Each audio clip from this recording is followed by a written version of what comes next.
In post-war Japan, a case emerged from the shadows of a Tokyo maternity hospital and shook the entire nation. Miyuki Ishiawa was a respected midwife, with years of experience and a reputation built during a difficult period for the country, freshly emerged from the devastations of World War II.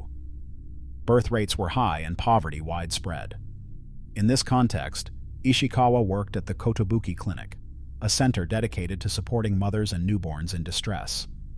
Over the years, however, the staff began to notice an abnormal number of deaths among the infants entrusted to her care. The statistics did not lie. Hundreds of children had died under seemingly natural circumstances. But it was only in 1948 that authorities uncovered the horror hidden behind that facade of professionalism. Ishiawa, along with her husband and other collaborators, was responsible for the intentional deaths of at least 103 newborns. The babies were left to die through negligence, starvation, or abandonment, often with the implicit or explicit consent of their parents, who believed they could not financially support raising a child. According to investigators, Ishiawa acted believing she was performing a necessary deed, sparing future suffering. However, the collected evidence revealed a cold and systematic reality. Some parents paid money to have their children left to die, a fact that further worsened public opinion.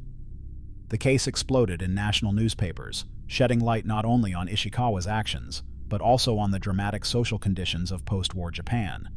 During the trial, the defense argued that Ishiawa acted out of necessity, but the court did not fully accept this line of reasoning. Initially sentenced to 8 years in prison, her sentence was later reduced to 4. Public opinion was deeply divided, with debates focusing mainly on poverty, access to healthcare, and the ethics of parental responsibility. Today, the Miyuki Ishiawa case is remembered as one of the most serious episodes of serial infanticide in Japanese history, still studied in criminology courses and sociological analyses of the post-war period. On July 25, 1998, during the traditional summer festival in the Sonobe district of Wakayama City, Japan, a large pot of curry was prepared for residents in a festive atmosphere. Shortly after the meal, dozens of people began feeling ill and within hours were urgently hospitalized with symptoms of poisoning. 4 of them, including 2 children, died. In total, more than 70 people were affected. Authorities immediately launched an investigation, focusing suspicion on Msumi Hayashi, a 37-year-old woman, mother of 4 and insurance agent, who was among the festival volunteers. It was noted that she was the only person present who had not tasted the curry and had been seen lurking near the pot shortly before the food was served. At her home, police found traces of arsenic identical to that used in the curry, the same type her husband kept for his pest control work. Investigators also discovered that Msumi was involved in a series of insurance fraud attempts, and that previously, some people close to her had suffered mysterious illnesses. The hypothesized motive was personal resentment toward neighbors and growing frustration with her position in the community, combined with a desire for revenge and control. During the trial, she pleaded innocent and never confessed to the crime. However, circumstantial evidence and chemical tests convinced the court to sentence her to death in 2002, a verdict confirmed on appeal in 2009. The case shocked Japanese public opinion and attracted international media attention. Following the case, similar crimes occurred nationwide, with reports of attempted poisonings in other regions. Msumi Hayashi remains on death row, having never shown remorse or changed her story. Her story continues to spark debate, with some believing the conviction was justified and others questioning the certainty of the evidence. In November 2014, Japanese police arrested Chisako Kakehi, a 67-year-old woman nicknamed the Black Widow by the media, accused of killing her husband and other men with whom she had romantic relationships. The case drew national and international attention due to the peculiar modus operandi and the increasing number of suspicious victims linked to her. Investigations revealed that Kakehi had begun dating elderly men, many wealthy, through matchmaking agencies, and that over about 10 years, several of these men died under similar circumstances, shortly after starting relationships or marrying her. Investigators connected at least 3 confirmed deaths to her name, including her last husband, Chisako Kakehi, who died less than 2 months after the wedding. Autopsies and toxicology tests revealed cyanide in the victims' bodies, a lethal substance that Chisako allegedly administered secretly, often mixed into drinks. The suspected motive was clear: inheritance and insurance policies the victims had signed shortly before their deaths.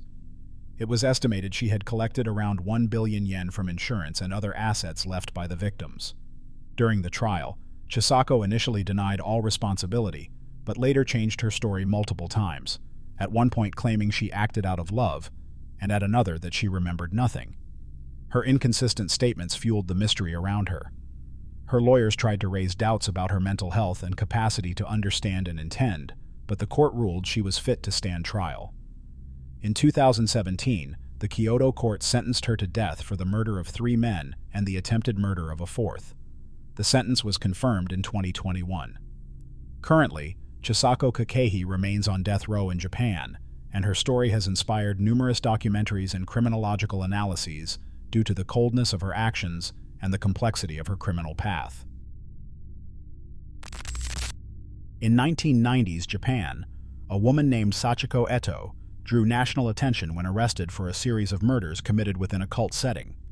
Also known as the Scissors Guru, Sachiko lived in Sukagawa City, Fukushima Prefecture, where she claimed to be a medium with spiritual powers to communicate with the dead. She gathered a group of devoted followers, many young and easily influenced or emotionally fragile.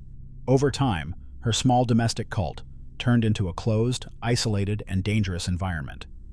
Between 1994 and 1995, at least 6 people died in her home during purification rituals, conducted by her and some group members. The rituals involved repeatedly striking the victims with sticks and other objects, sometimes dozens or hundreds of blows, with the declared intent of driving out evil spirits. The victims were followers themselves, accused by Etto of being possessed by negative entities or having lost spiritual purity. In one case, even Sachiko's daughter participated in the rituals, helping inflict fatal wounds. Bodies were often kept in the house for days, covered with sheets, while others continued living there as if nothing had happened. When the police intervened, they uncovered a chilling scene with human remains and shocking testimonies. During the trial, Sachiko Etto claimed she acted under spiritual messages received through visions and that the rituals were meant to save souls.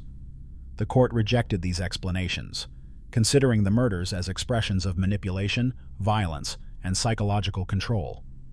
In 2002, she was sentenced to death for her direct role in 5 of the 6 killings, while some followers received prison sentences. What made the case particularly shocking to the public was the use of faith as a tool of death, in a country where cult crimes had already left a deep mark with the 1995 sarin attack.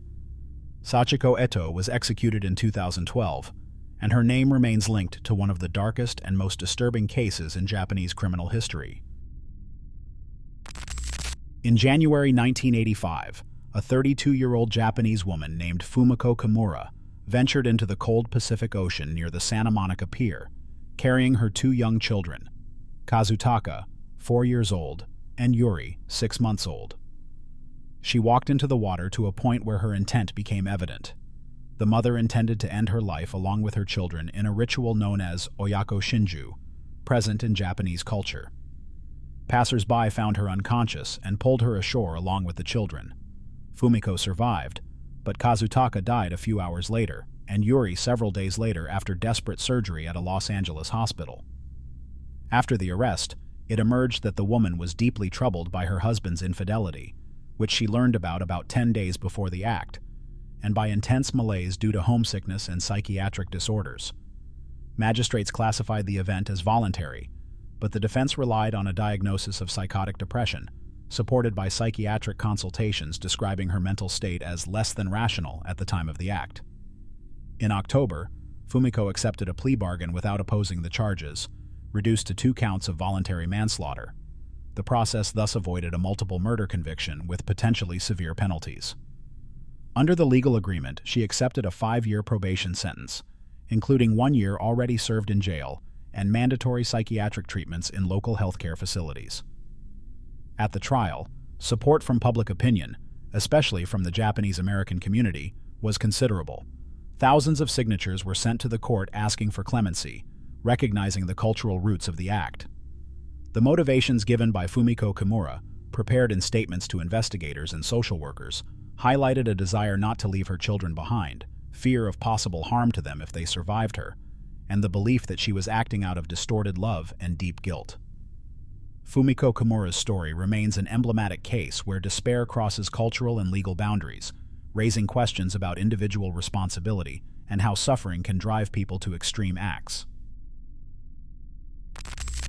Jung Shan, also known by her Japanese name, Mie Taniguchi, is a Chinese woman who committed a double murder in Japan in 2006. Born in 1972, she moved to Japan in 1999 to marry a Japanese man and settle in Shiga Prefecture, near Tokyo. In February 2006, Jung was part of a group of mothers who accompanied children to school every morning.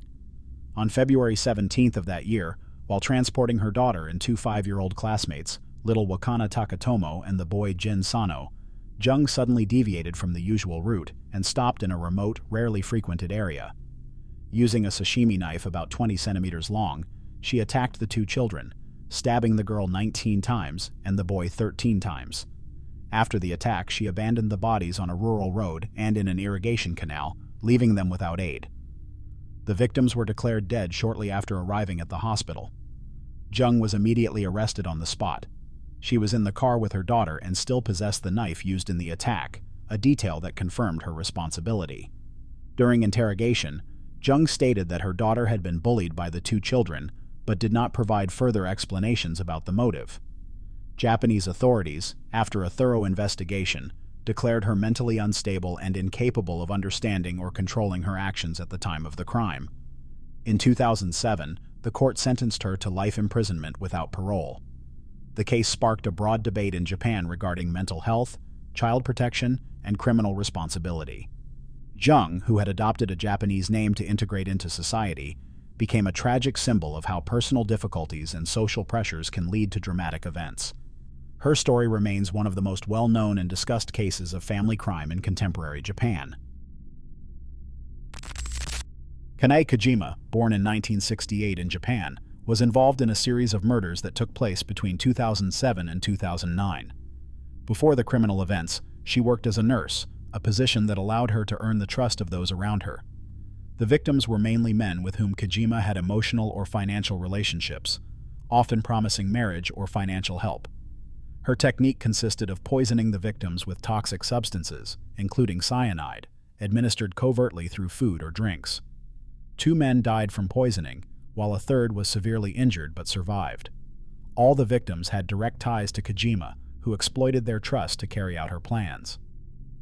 The police began investigating after the mysterious death of one victim and the emergency hospitalization of another, connecting the cases through the analysis of toxic residues found in the bodies and testimonies from people close to the victims.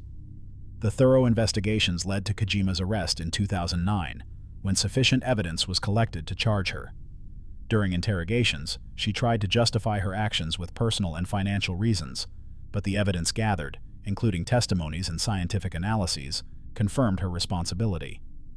The trial highlighted the planned use of poisons and Kajjima's ability to manipulate people for economic gain, demonstrating a clear criminal strategy and meticulous preparation.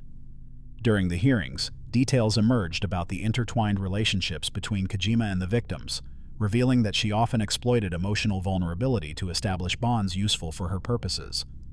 Additionally, methods of hiding toxic substances and misleading initial investigations were examined.